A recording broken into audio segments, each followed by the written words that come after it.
Welcome to the SVG-TV news for Monday, February 21st. I'm Khalil Kato with the details. SVG's death toll from COVID-19 is now at 105. The latest person to have died from the viral illness here is an 87-year-old male with underlying conditions who tested positive last Wednesday and was admitted to the isolation ward at the Milton Cato Memorial Hospital. He died yesterday of COVID-19 pneumonia. He was unvaccinated. Meanwhile, active COVID-19 cases on island are down to 64. Two new PCR and one new rapid antigen cases were recorded for the reporting period. 4 persons are hospitalized. They are all unvaccinated. To date, 67,175 COVID-19 vaccines have been administered on island.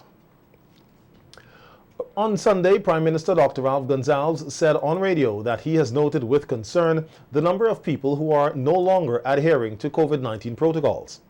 Van drivers were highlighted as a group of people who continue to breach the COVID-19 guidelines. The Prime Minister made an appeal for people not to drop their guard. How we are addressing the vaccine, not because there's a downturn in hospitalizations. We must drop our guard. There's still too much responsibility on the minibuses. People not wearing their masks.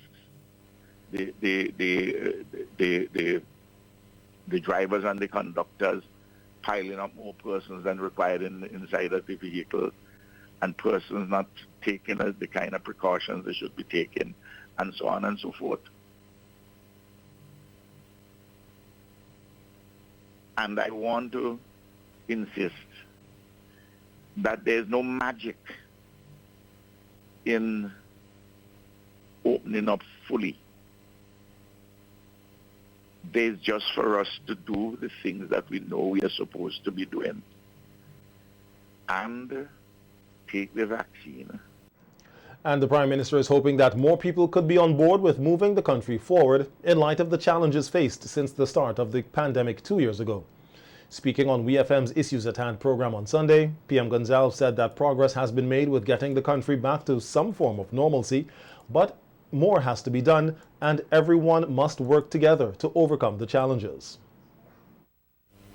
We have to work together. There are people in the country, and let us be very straightforward about this too. There are persons associated with the opposition. I don't want to make this thing political, but I have to call it as it is, as I see it. They're behaving as though we haven't had nearly 2 years of COVID, and that we haven't had since April last year, another year practically of volcanic eruption and the post-volcanic period. And we have gone through some difficult times. The Prime Minister said that not everything has to be opposed. And we are holding things together, but people are hurting. And amidst where people are hurting, that all that some people can be thinking about is to get on with the same old politics and the same old divisiveness instead of talking to one another and having and making sure that not every proposition which comes forward is a proposition to see if you can use to remove the government. Is like a reflex action. I mean, it doesn't make any sense at all.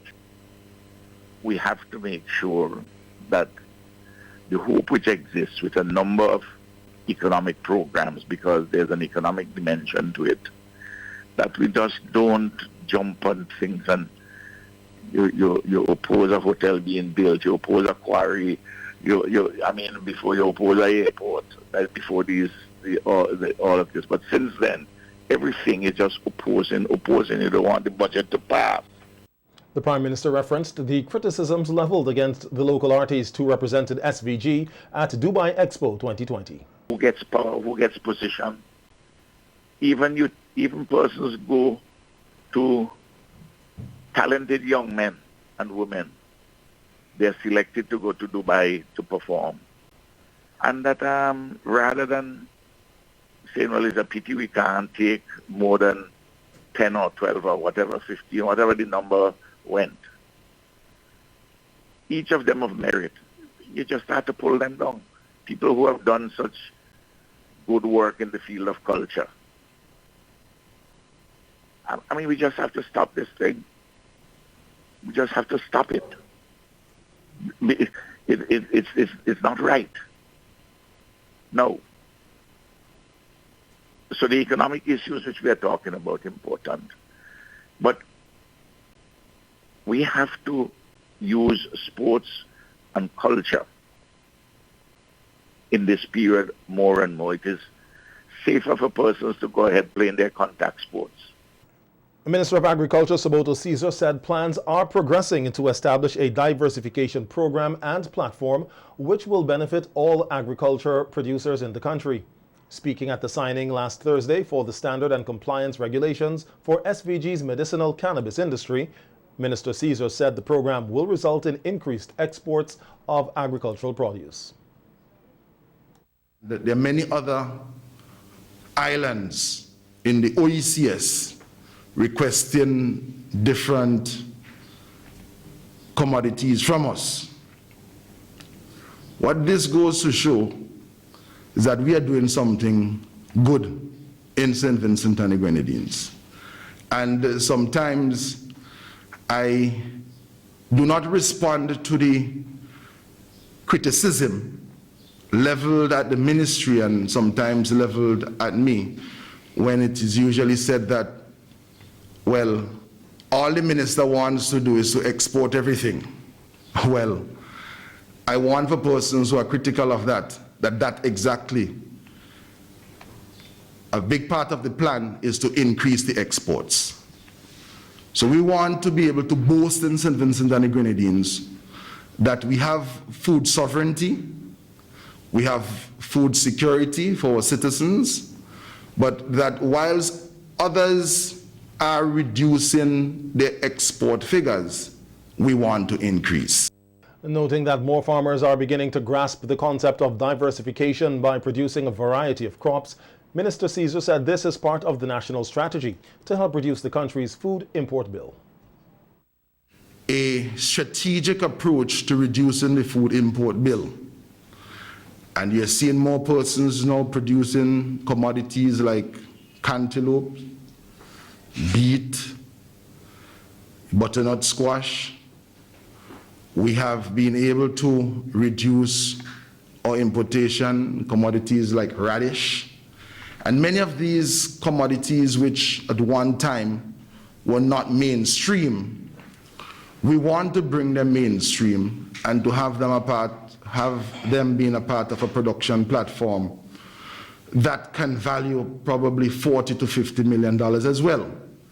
And I want to thank the young people of this country, especially those who do agriculture in the secondary schools and at the technical college, because we are witnessing today, many of them, when they leave these institutions, they go into these specialty commodities. Minister Caesar said there are also plans to establish more industries which farmers, producers, traffickers, vendors, and others can benefit from. And the issue, and if we put it in the historical context, in 1992 when we were exporting bananas, you didn't hear anybody saying that we were exporting all the bananas because we had a banana industry. Similarly, we want to have a medicinal cannabis industry. We want to have a livestock industry.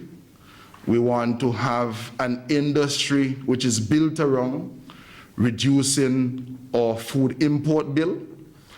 We want to also have a fishing industry.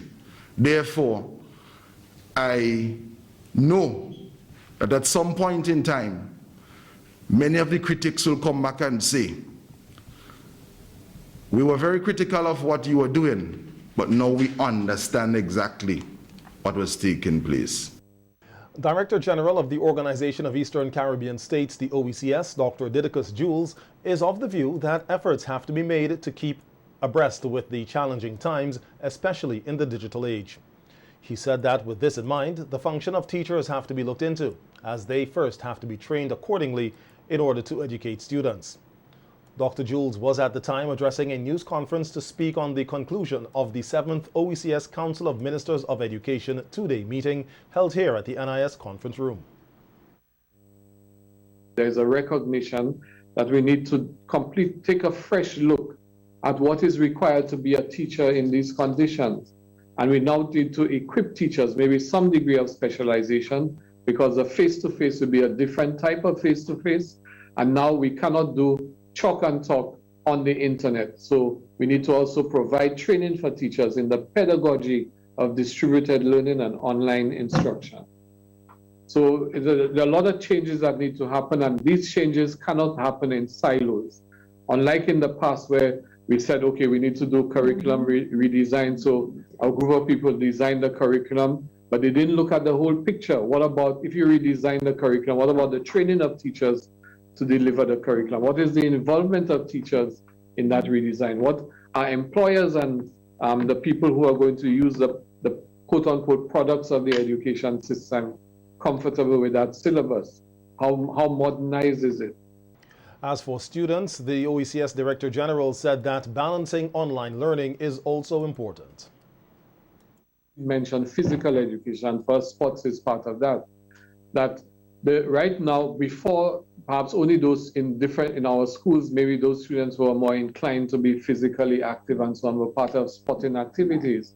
Now, whenever we have education happening at school, as distinct from at home, physical education and sport will have to be an integral part of that, because it is an opportunity for students rather than be sedentary at home, because, left to their own devices, literally speaking, students would just be on a couch surfing all day. When they come to school, we can't have them just sitting in a bench all day. So you have to weave in sports, physical activity, and the learning, the opportunities, colleagues in the media, are endless. We are only limited by our imagination. He said parents will also be trained to help children keep abreast with the changing times so that they will not be left behind in the education system. It is the best opportunity we have had in education to transform Caribbean education, to make it something really meaningful and relevant to us. So for example, one of the things that we're putting into the digital learning ecosystem is a set of activities and packages, videos for parents of how you as a parent can continue and encourage learning at home using everything that is in the home. You don't have to be a teacher to encourage. You can be an illiterate parent, view those videos and be able to ensure that your children are learning. So just a quick example. What do children do at home? You wake up in the morning, say your prayers, go brush your teeth. Even these two activities are golden opportunities for learning regardless of the level. Why are you saying your prayers? What are prayers? Okay, are you just going to recite the same prayer every day, or are you going to speak? At the meeting here, 6 recommendations made by the youths were adopted by the ministers. Some of the recommendations are providing training for parents, paying close attention to the underprivileged, and improving methods of teaching for teachers. A special meeting with the education ministers is expected to be held next month, where all recommendations will be taken into consideration for implementation. The St. Vincent and the Grenadines Teachers Union will hold its general elections this week for a new executive, which will run the affairs of the union for the 2022-2024 biennium. Oswald Robinson, who is being challenged by Nikisha Williams for the leadership position, told SVG-TV News in a telephone interview that it is important for all members of the union to exercise their rights by voting for an executive they think will be fit to tackle the challenges ahead. So I know that some posts have already gone up unopposed, and at the appropriate time, commendations, congratulations would be done on their behalf. So I want the members to go out in the numbers. I know some people may not want to go and vote, so they don't want to abstain. Remove that from your mind and go out and vote, because we don't want in the end that you regret in choosing who you think is capable, who is focused, and who wants to serve the teachers union under the banner. That is very important, under the banner of the Teachers Union. Outlining the different stations where members can cast their votes, Robinson asked that the procedure be done in a responsible and mature way. Those who are in schools will vote at their schools. Those who are not permitted to enter schools, arrangements would be made by the elections committee to actually say where you should vote. Our union office at Mackey's Hill is available, and you could come at the office and exercise your franchise. We want persons to conduct themselves in a very responsible, mature way. You know, sometimes the way people campaign in elections, like when the government and opposition, political parties, sometimes people want to follow suit. But this is one union. It's a trade union of professionals, and we expect people to conduct themselves in a remarkable, respectable way. This is not the time to fight anybody, to defame anybody. Even the organization, it's not the time to attack the organization, because we have a code of conduct that governs the ethical codes of the organization are there to be adhered to. Robinson said that he is confident that he will retain the leadership position of the SVG-TU. I'm expected to win, because the members have asked me to come back and serve them. And I am doing so with humility, with humbleness of heart and mind, soul and body, spirited. I am intimately involved in ensuring that teachers get back their jobs so that they could continue to provide for their families, and that they could meet all their obligations, both for their children, business houses which they may have financial, contractual arrangements with. And we are also looking forward to continue to provide professional development training for our members. And I would also speak more about some of my other plans, because we are already in negotiations to help our members to acquire cheap lands at reasonable rates. You know, that's one of the things. Right now the process is work in progress. We continue to look out for those who are to be appointed. The vice president's position is expected to be keenly contested between Nicole Martindale-Snag and Vinlec Williams. The nominees for the other positions on the executive are unopposed. The St. Vincent and the Grenadines Electricity Company, Vinlec, is going paperless. Vinlec, who has been in operation for over 60 years, has made the decision after having to provide over 45,000 paper bills on a monthly basis. The electricity consumers would now receive their bills via an email address of their choice. Customer Service Manager Stanley Harris said the move is not only an environmental plus, but also a matter of convenience to all of its customers. The company has been undertaking various levels of efficiencies, and internally on a business-to-business arrangement, we have already been undertaking digital means of transmitting data from the electric utility to different partner companies. And in this process, we have been exploring also the delivery of electronic notification of bill data. This has been undertaken for quite a while now. So a person would receive an electronic notification that would have been sent to them. It would have the cost or associated charges, what is the outstanding balance, and the due date. Now we are seeking to transition upwards towards having your full bill being available to you digitally. At this point, we are undertaking this exercise effectively from the 1st of May to do a transition to a fully paperless transaction where you can receive your electronic bills. Harris said that the company anticipates an initial worry from older customers.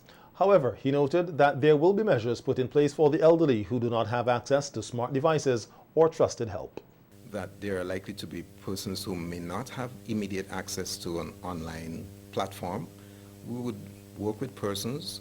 We will encourage at this stage, given that we're having a 2-month window prior to May, that such persons reach out to a trusted party within their household or within their neighbor. And that doesn't mean their immediate neighbor, just they may be friends and family who may already have an existing email address.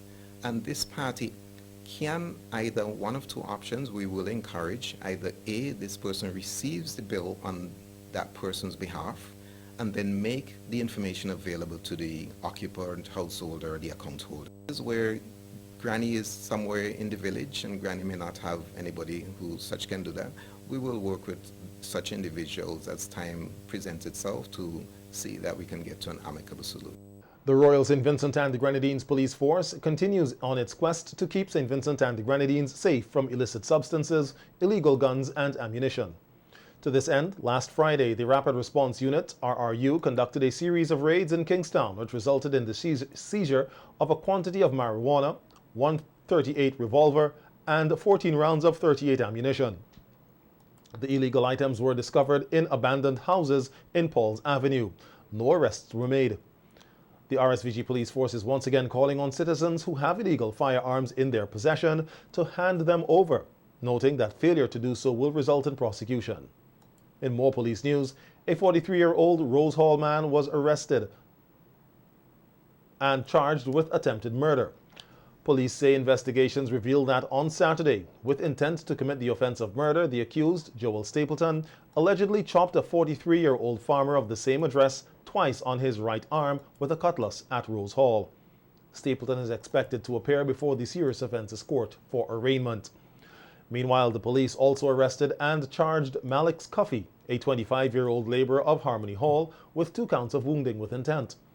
On Thursday, February 17th, the accused allegedly wounded a 58-year-old chauffeur of the same address by stabbing him multiple times in his back and on his shoulder with a knife. The accused was additionally charged with wounding a 50-year-old supervisor, also of Harmony Hall, by stabbing her about her body with a knife. The incidents occurred at Harmony Hall. The accused is expected to appear before the Magistrates Court for arraignment. And a 43-year-old of Kingstown was arrested and charged with attempting to introduce prohibited articles into Her Majesty's prisons at Paul's Avenue.